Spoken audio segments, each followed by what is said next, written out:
kanyang binhi, maliit yung bunga. Yan ang sinabi ng ina ko. Sabi niya, Edsel, huwag yang mga maliit, itong mga malaki. Bakit? Kasi para malaki yung bunga.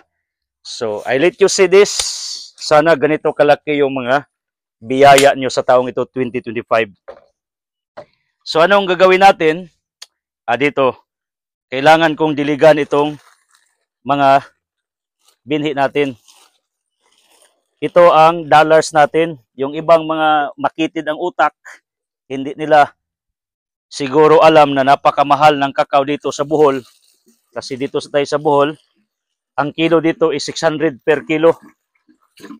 So, kailangan natin bisbisan kasi hindi umulan ngayon. Ganito lang kasimple ang ating nursery for now. Kasi ito ay nasa ilalim ng punong buungon, punong kahoy.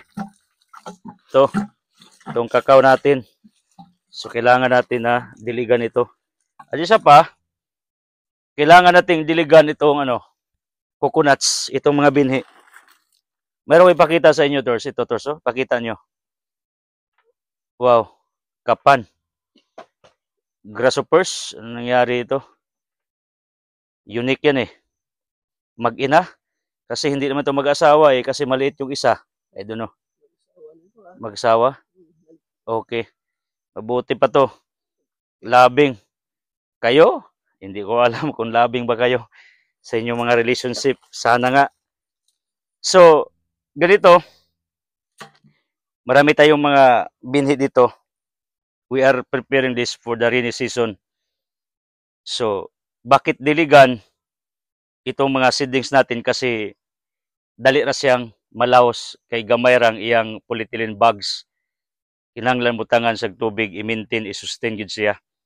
Ganyan rin ang buhay natin. Sabi ng iba, yung asawa daw, na pag hindi nidiligan ng kanilang mga mister, ay siyang nalalaos ba?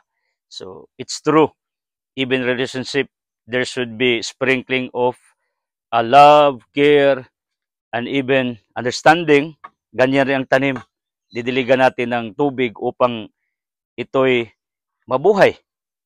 At ito ay lumalaki.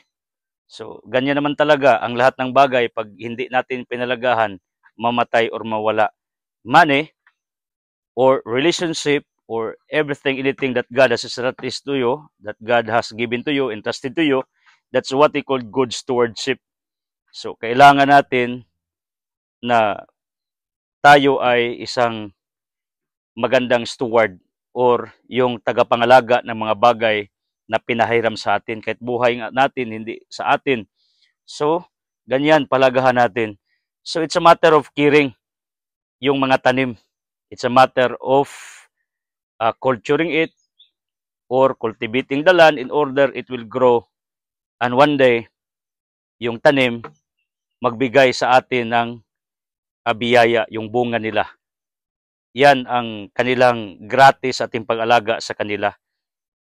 On the other side, pag yung mga tanim, pabayaan natin, mag-rebins yan, tulad mo.